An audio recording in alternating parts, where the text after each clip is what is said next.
Welcome back to another episode of the Know Your Power podcast. I am your host, Julia Renee. And Kendall Aaliyah. And today, guys, we are going to be talking about the top 5 lessons that we needed to learn this year. I learned a lot. This has been a transformational year. I think it has been for me, too. There's a lot of things that I have definitely gotten better at and have been needing to for such a long time. And I feel like this is the first year that I can truly say that there's progress in these areas. Cool. Because I've been trying, but like trying isn't actually doing. So I'm excited to talk about these things. I've seen a difference in you, like you right now versus you at this point last year. And I love both versions, but I do see change that I think is good for you, which is, and hopefully you see the same in me. Oh yeah, I was just gonna say that. Same for you. Like it's kind of crazy. Like what were we doing? It's so cool because we have the year? podcast, so we can like look at this time capsule of like what we were doing or talking about. Sometimes I watch old episodes and I'm like, I did not know how to talk. I didn't know what to do. Like you can see I'm like very anxious still versus now I'm like, we're cozy over here. That's true. I feel that same way about YouTube, like watching YouTube videos, because I can watch them and I can tell like, oh, you're really tired, or you're barely there mentally, or oh, you were pretending to be happy and actually you were miserable.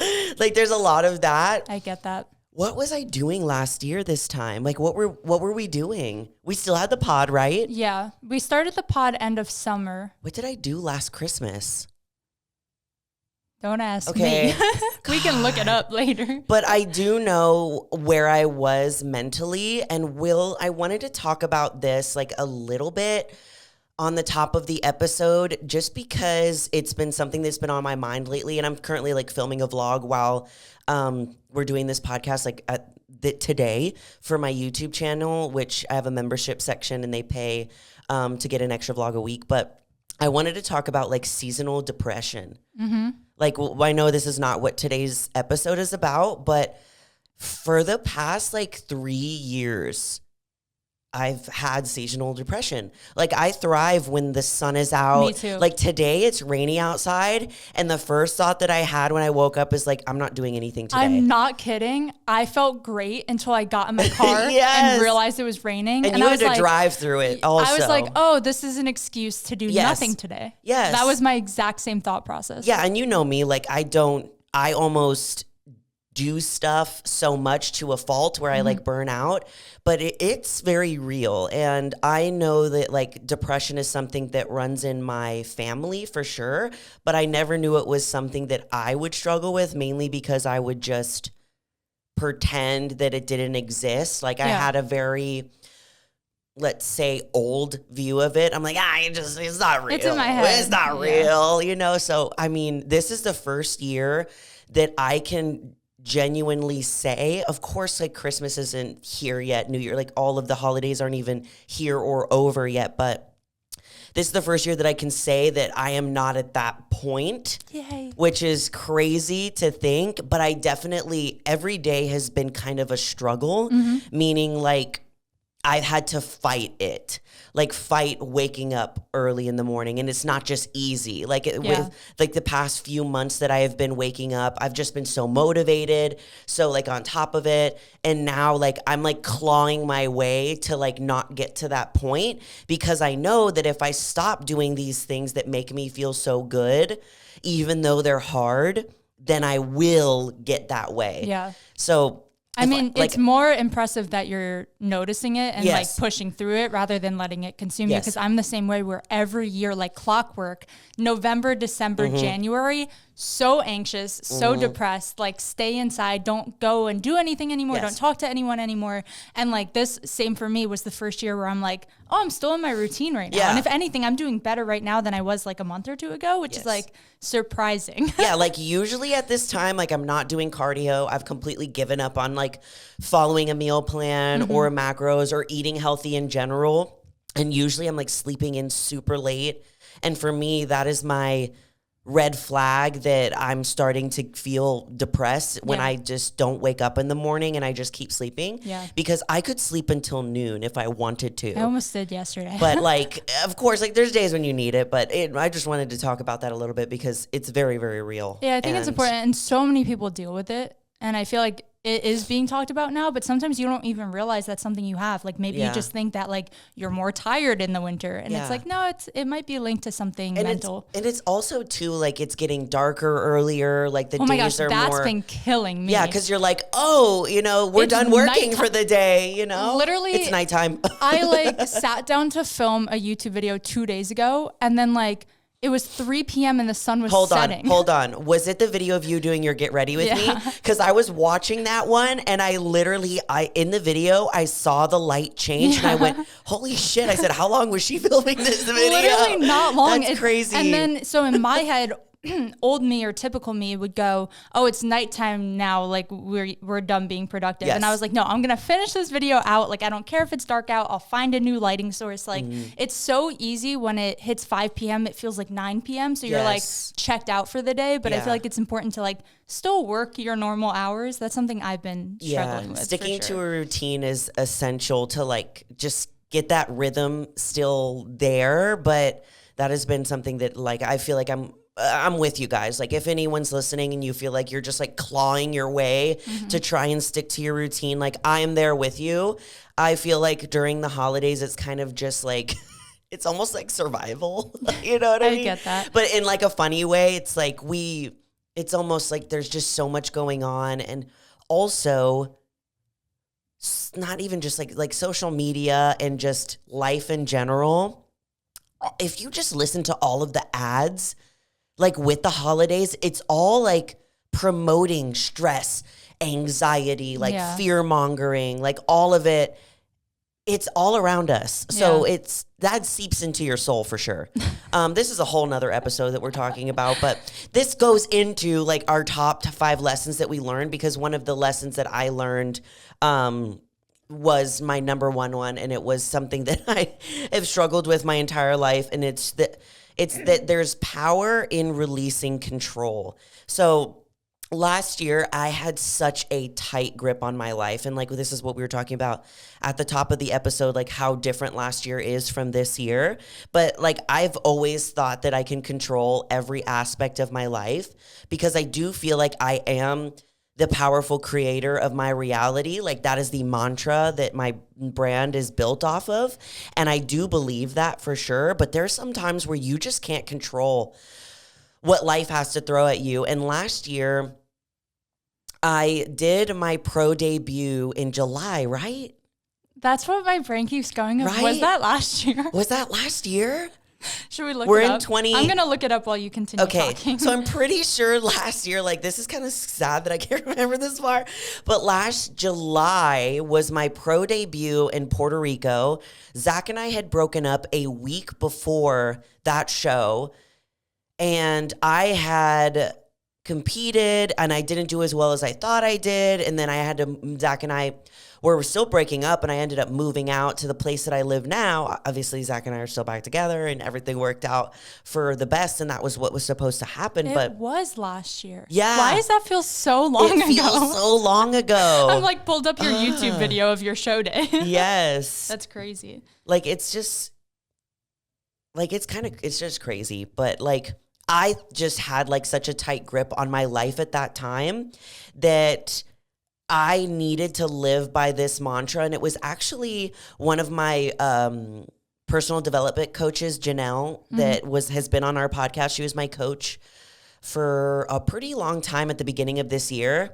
And we created this mantra together because she started noticing like how much I needed control over my life. And it was causing me so much like anxiety and stress. And it was, I release the need to control every situation while also maintaining my powerful presence.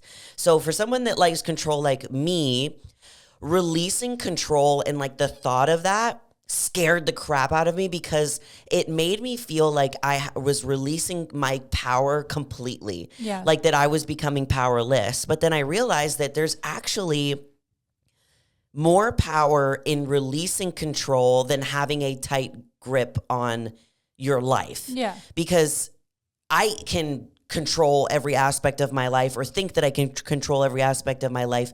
That is easy for me. That's not a challenge. But what's challenging is releasing control, and that's growth. Just like things that you can do super simply and super easy. It's like you're not really challenging yourself. You know, that's just kind of like what you do. But something that, like for me, releasing control, that is like an actual challenge for me. So that is when you grow, is when you start to do things that actually challenge you and force you to grow. I feel like it almost like builds trust in yourself and also in the people or the things that are supporting you as well. Because like if you can't trust those people, it's really hard to give them control over something you once had control over. That's so true. And a big part of my year too, with like that whole releasing control, was also releasing control like within stuff that I do with my business. Like a big part of this year was not being the person that films my videos anymore, and releasing the control of having to do that and giving Ian complete control of filming my videos, editing them, and trusting that he was going to do a good job at that. And of course he does. And it's relieved so much stress off of me. You have no idea. Yeah. And then also giving my assistant more jobs and more tasks that I used to do, because I thought like, if I have to do it because it's only done right if I do it, which isn't true. Like if you don't give people the opportunity to step up and do more stuff, you'll never know if they're good at it, you know? True. So that was a big lesson that I learned this year, was that there's a lot of power in releasing control, because at the end of the day, like we can think that we control every aspect of our life, but what's supposed to happen is going to happen.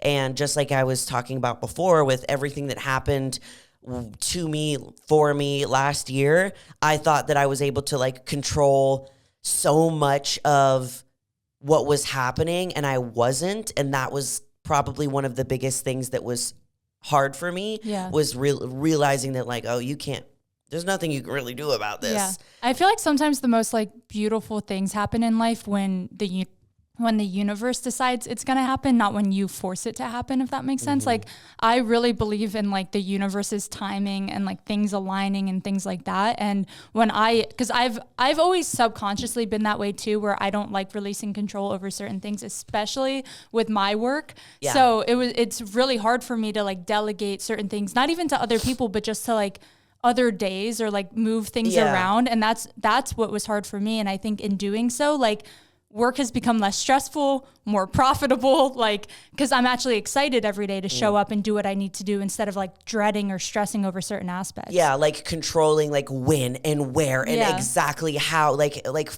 it actually has almost the opposite effect.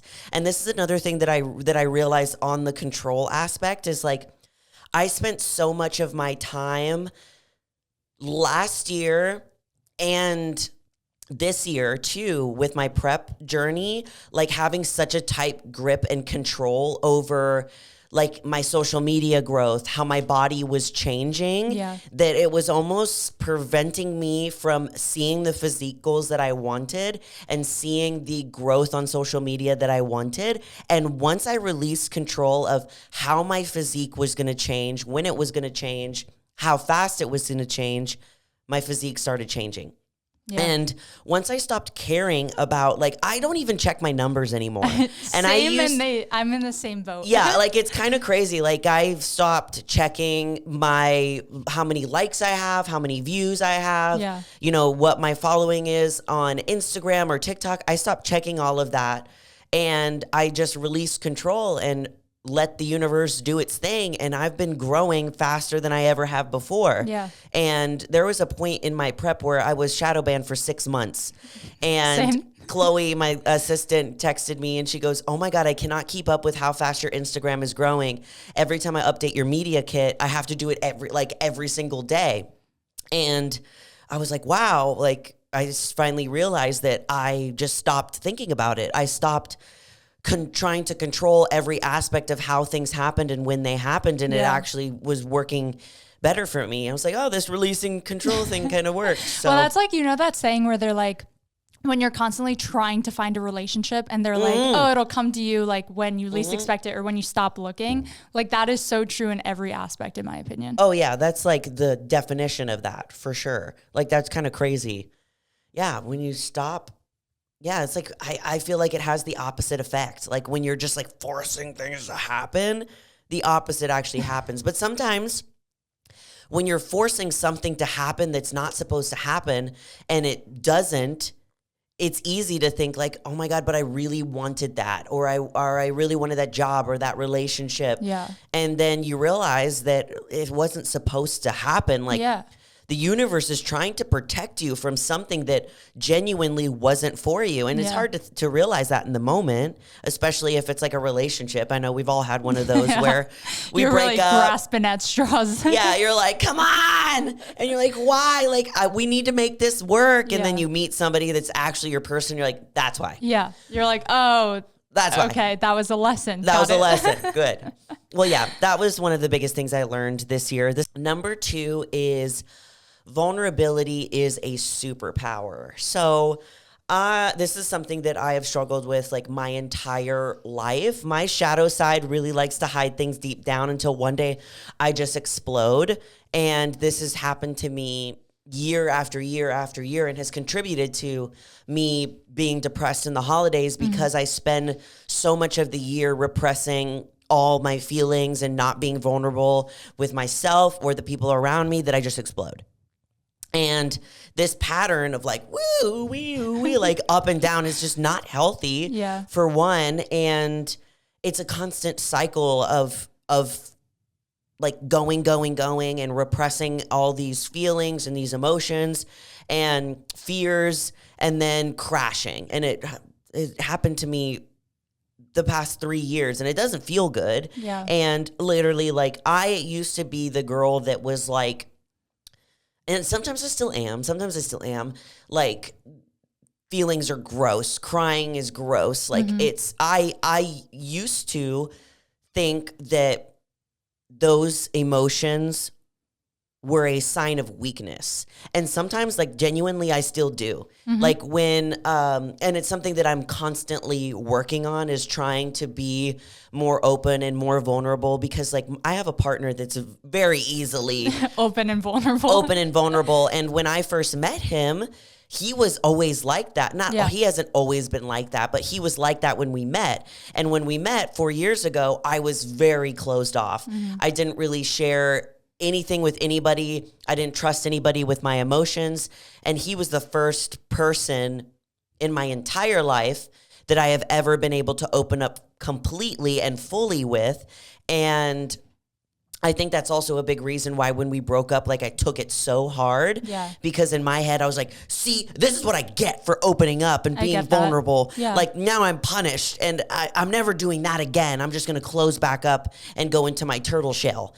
That's what I always call it. And that's what Zach calls it too. He's like, you're going into your shell. And I'm like, yeah, because it's a good analogy. That's where my natural set point wants to go. But that doesn't mean you have to continue being that way. And that's not an excuse to continue to be that way.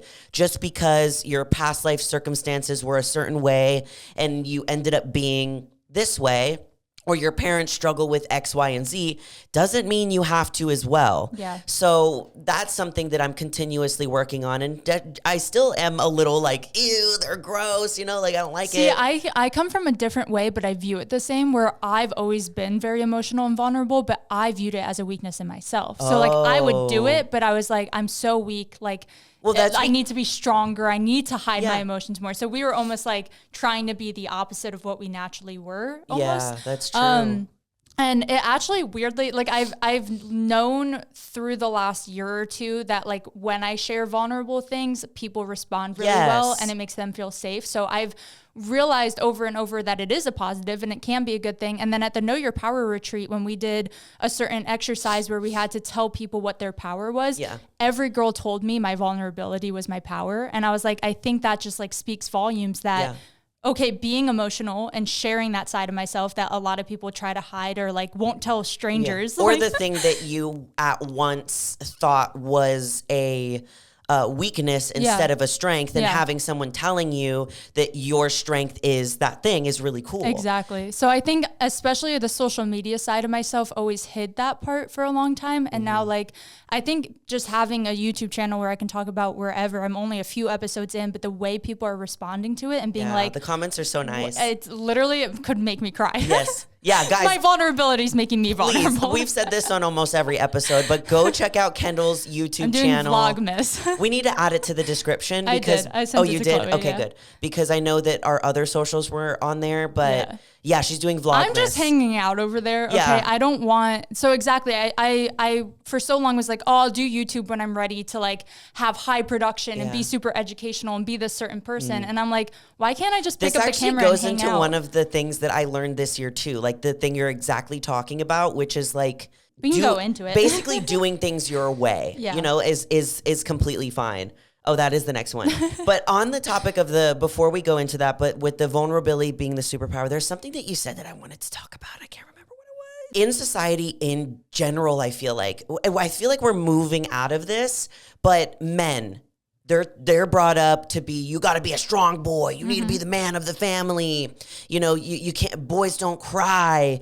And even girls too, you know, like I remember there was times where my mom or dad would say like, don't cry or things like that. And they didn't do it because they were trying to like force me to not be vulnerable. My parents weren't like that. Yeah. This was something that I just created myself. Like I genuinely know that this is something that I kind of created myself because I was a girl in a male dominant sport where I didn't have respect going into it no matter what. And it was almost like I had to try and adopt a lot of masculine qualities in order to just be seen as like semi-equal to these men. Yeah. So, and then I went into a sport where I'm also a woman in a male dominant sport who's also a business owner and entrepreneur, and people just they naturally just don't think that I have it in me, you know? So I feel like most of my life I've been like just trying to earn respect from people. Yeah. And now it's like, I just don't care. Like, I'm like, whatever. Like you can either think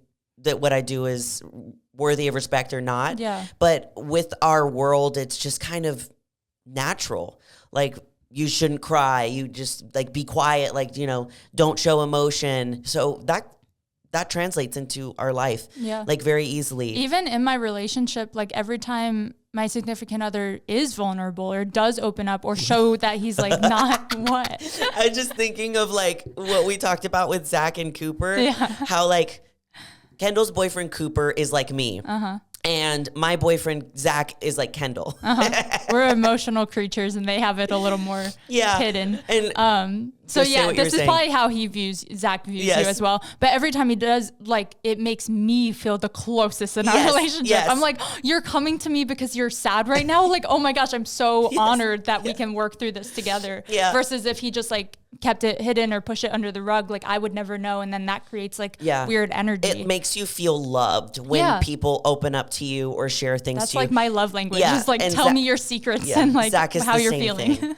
But when I open up to Zach, and it is very rare for sure. He does when he still has to like pry things out of me, but he knows how to because we've been together for years. But he'll be like, "Oh my god!" He'll go like, "Thanks," and I immediately go, "Ew, stop it!" So I'm never doing that again. With my boyfriend, like we'll be sitting on the couch, and he'll be like, "Oh, can we hang out?" So like I'll be working, and he'll be like, "Hey, can we hang out before I have to go into work?" So I'll just like sit on the couch with him, and I'm like, so have you been happy? Like, and he's like, can we just hang out? I'm like, no, tell me if anything's stressing you out. Like, I want to just deep sit dive. here and he's be like, quiet. I'm doing fine. Can we just watch TV? And I'm like, okay. Okay, I'll shut up. Oh my God. Constantly prying.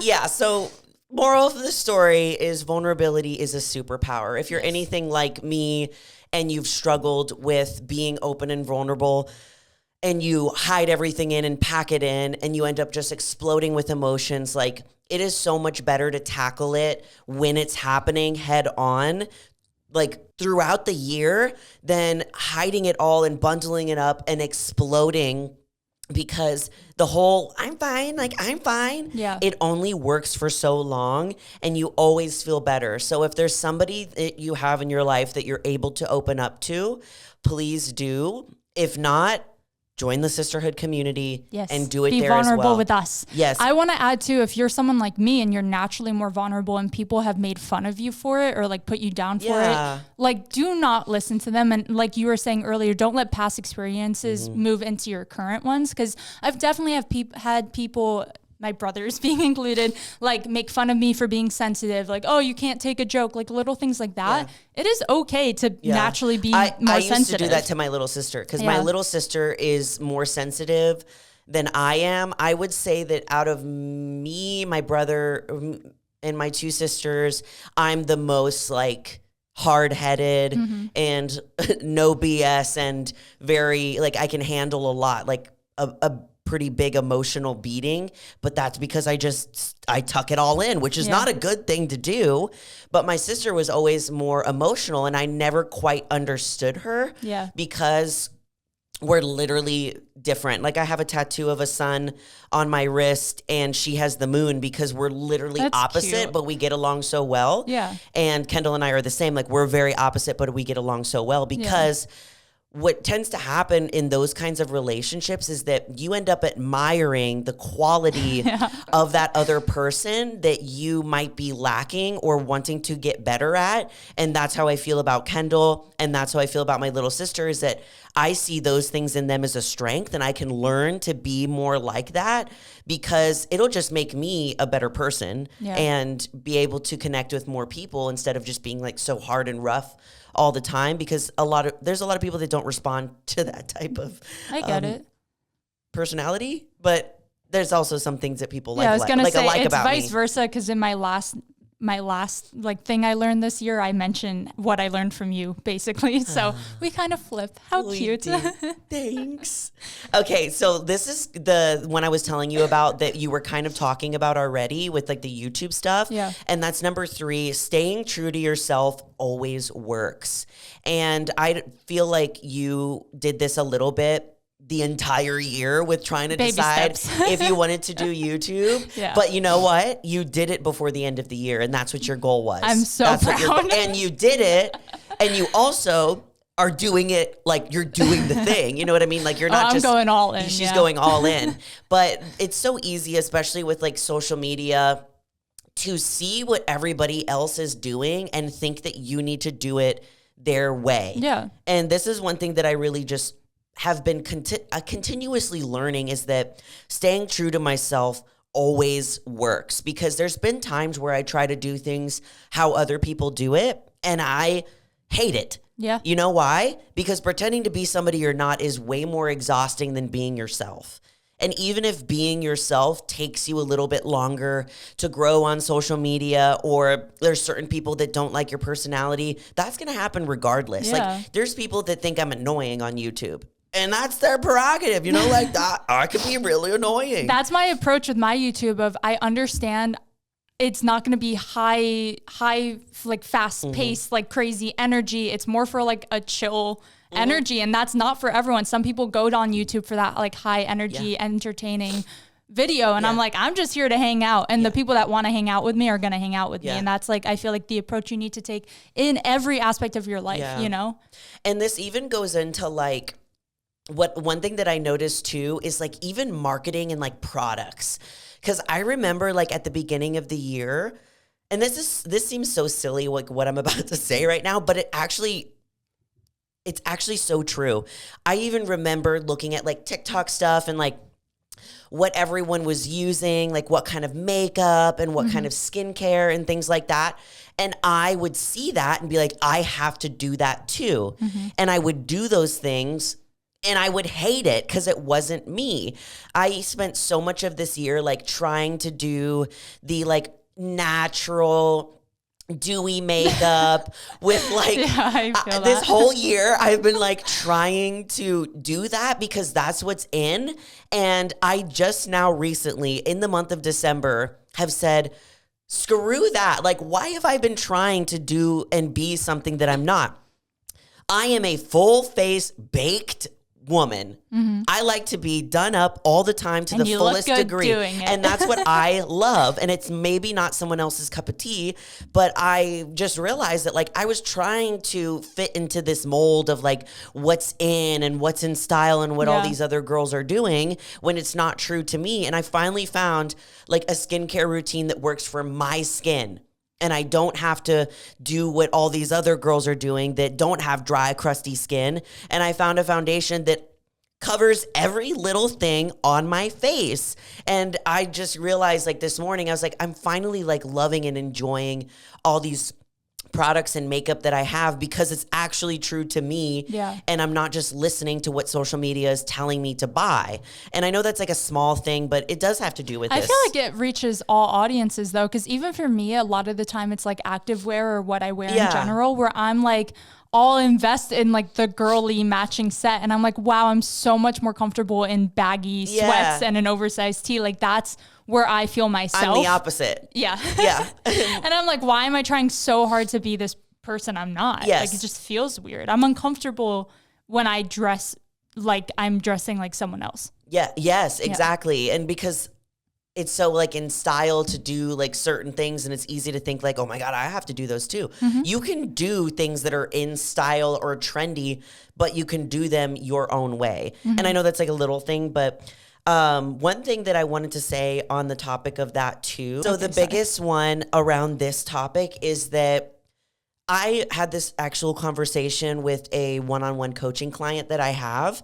And basically it's about seeing what everyone else is doing, again, on either social media or your friends or your family, and taking on their goals, their dreams as your own when, one, they don't even fit into your lifestyle, and two, you don't even want to do that to begin with. Yeah. So I was talking with this one-on-one coaching client, and she's a badass. Like, she's amazing. She's doing amazing in the program. She's in the military. Her life is completely different than like mine or yours, which is awesome because I could never do what she does. Yeah.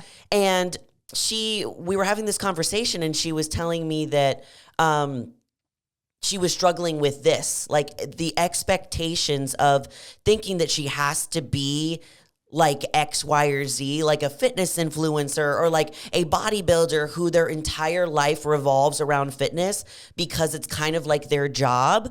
But she was realizing that like that wasn't actually true to who she was, and it doesn't make sense with her lifestyle. Yeah. Like it would be like a full-time mom that has like a bunch of kids, like thinking that she has to, like she sees this girl on social media that is like in her 20s and she has all the time in the world to do like whatever she wants and she can go to the gym for 3 hours a day. When you're a mom and you have kids and you have to take care of other lives but yourselves, that's not realistic for your life. Yeah. So I know that I've done this before where I see how people are doing their life and living their life, and maybe they have like a hour-long morning routine, or they go to the gym for 3 hours, or they go travel all the time. And I'm like, I can't do that. Like that's not, of course there's certain things that I want to do and emulate from their life, but just, I encourage you to think about these people that you're either looking up to or wanting to emulate, or you see how they live their life. Like actually check in with yourself and say, is that true to me? And is that actually something that I want to do with my life? Yeah. Or am I just thinking that I want to because I'm seeing the glamour of how they're doing it? Exactly. And it's not always social media either. Yeah. Like I know so many people who compare themselves to people they work with, yes, or like other moms at the school, like things like that. And it's like your journey is not anyone else's journey. And the same way you idolize them, I guarantee they idolize something about you as 100%. Well. Like it goes both ways always. 100%. Yes. And that's so true because like we were saying earlier, like there's qualities that we find in other people that we end up being attracted to them in some way because we want to be like that, or we want to have that personality trait as well. So there was an amazing TikTok I saw like yesterday, and it's blowing up, so you might have seen it too. Did you? It's two girls like reacting to each other at the gym. No. Okay. It's a really good perspective TikTok. And just giving one example, they gave like a bunch in this video, but like the one girl was in the weight section, right? And she like looks at this girl on like the Stairmaster and was like, wow, I like wish I was like more motivated to do cardio. Yes. Like I wish I had the energy to do cardio. And then it flips perspective and she's like, I wish I had the confidence to be in the weight room. Oh, and it's like, that's so that gives me cute. chills. But that's really how it is. Like sometimes we view people in a way that they don't view themselves. And like, again, vice versa. It's always flipped. Yeah. Always. And that's the thing is that when we go into these social situations, everyone is so in their head. And we've all been there where for example, with the Buff Chick event, me and you were talking about this before, how we kind of have that like anxiety when you're meeting. Like, do I go? Yeah, do I not like, go? This big group of girls, Yeah. and you know, we get scared, and then we get there and we realize that like they were all incredible, and it's so easy to get caught up in like what we think is going to happen or what we think people are thinking. But most of the time, everyone is also in their head about things. Like that girl that's at the gym that you've been wanting to talk to probably wants to talk to you. Yeah. That girl that's physique you admire at the gym probably loves your glutes and is wondering how the heck does she grow them this big. I had this conversation with another one-on-one coaching client who really wanted to find a girl at the gym to help her like stay motivated and they can train together. Yeah. And I said, there's probably a girl already there that's been wanting to come up and talk to you. And you're also sitting there like thinking the same thing. Yeah. I met one of my friends, Alexa, through the same thing. When we finally ended up meeting after seeing each other at the gym, and I was like, oh my God, she's a badass. Like, she's fucking jacked. Like, would she ever be my friend? Like, I kind of want to be her friend. She thought the same thing about me. We ended up becoming like, she's still one of my best friends till this day. And we both had the same feeling when we were like, I really want to go up to this girl, but I don't know. And how is she going to feel? And turns out like we got along really well. So everyone is also in their head. Yes. We're constantly thinking about like other people's perception and never ourselves, but so are those other people. Like it's so true. So what I can say about this lesson of really staying true to who you are is make a point to really check in and listen, because quieting your mind long enough and listening to your intuition is key, because we're so busy. It's like bees are buzzing in our head like constantly, especially during this time of the year. It's hard to check in and figure out like what it is that we actually need. But the thing is that the answers are already inside of you, and you just have to be open enough to listen. One of the things that I like to mention is when I started my business in 2020, I was at one of the lowest points that I have ever been in, because I was struggling with a binge eating disorder. I just started my business. I had quit my job and COVID hit. And all of that was happening at once. And I was 3 weeks out from a show, and I was post-show and my show was canceled. Lordy. So I was struggling with like, what do I do? Do I keep doing my business? Do I try to find a job during COVID? Mm-hmm. I was so lost. And I checked in with myself through meditation and was just like listening of like I felt like I just needed an answer, and I knew the answer the entire time. And when in my meditation, it was, you need to come out about your binge eating. You need to come out about your binge eating. 3 times it happened. And on the third time after ignoring it, I was like, okay, this is where I'm going to go with my content. And after that, I had so much motivation to like share and be vulnerable. That because I was back to the first one. Yeah, because I was true to myself, and I checked in and listened, and I had the answers the entire time. Yeah. So yeah. Listen to yourselves. Listen to yourself. We're going to go into some of the things I learned this year.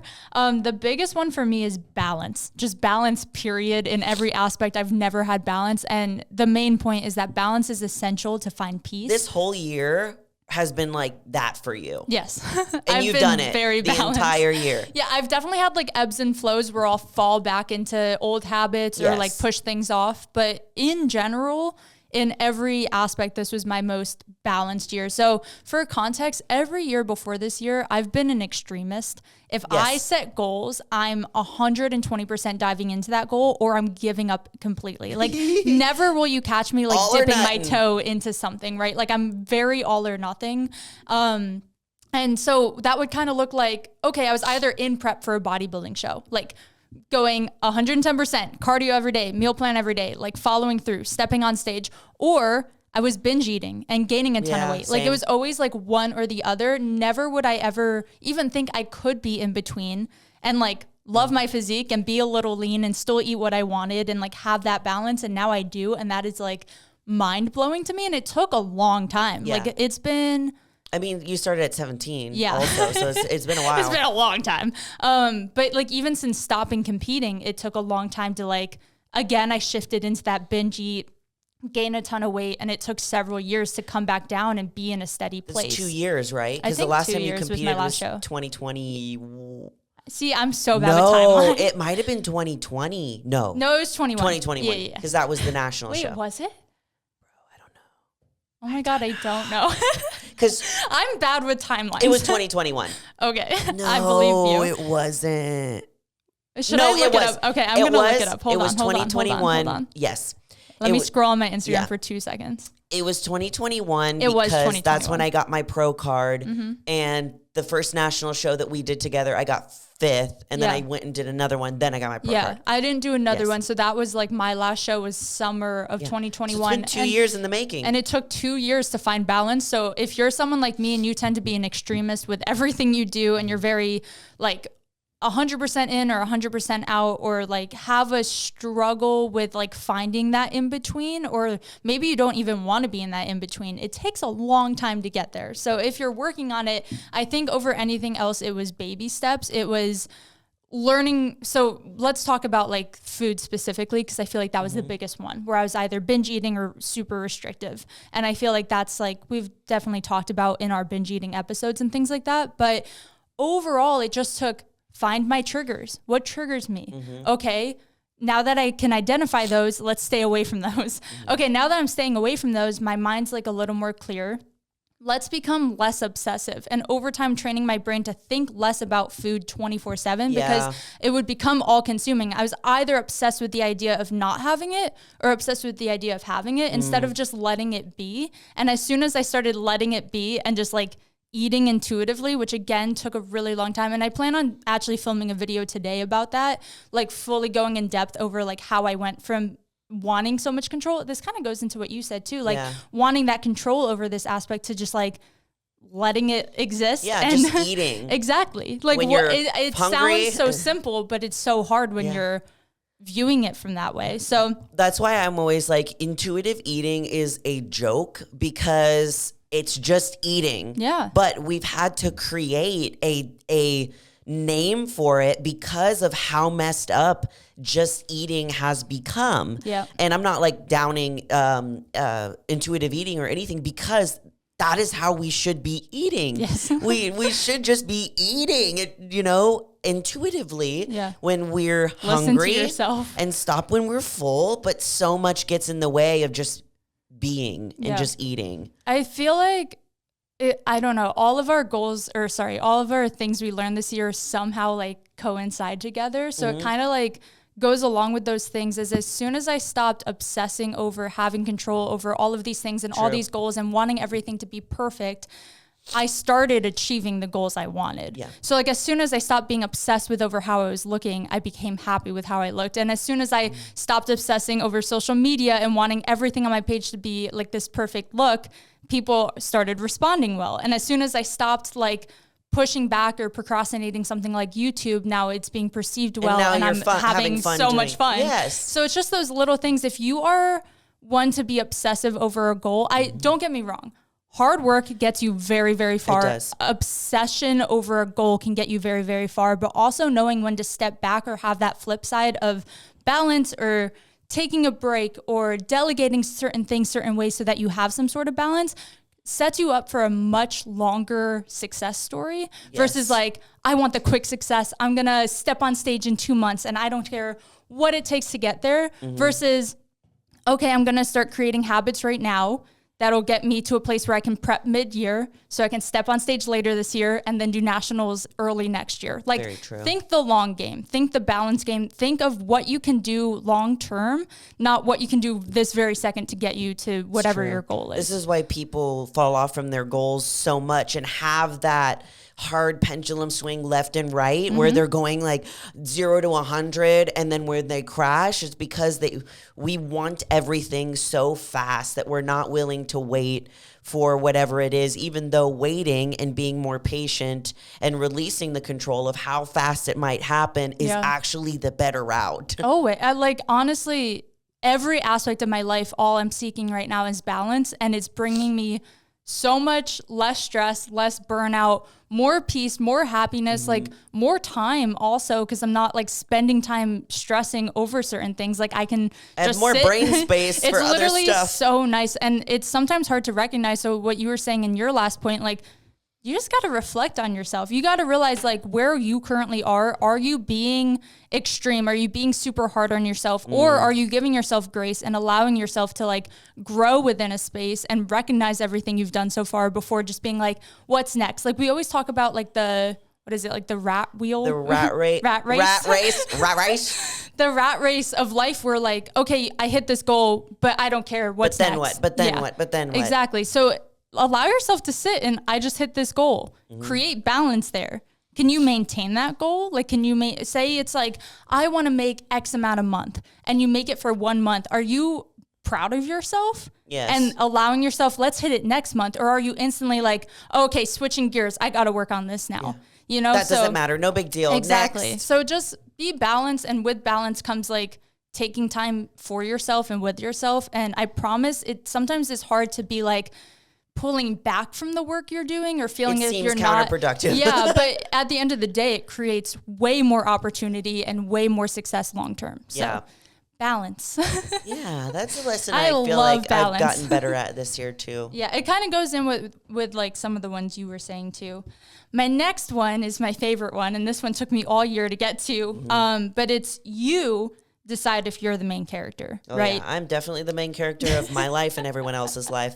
I always tell that to Zach. I'm like, I'm the main character of your life as well. This is one, honestly, I learned a lot from you, and the energy you bring into a room is like everyone turns to look at you. You bring in this confidence, this energy. Don't laugh. It's a good thing. No, it's like thank you.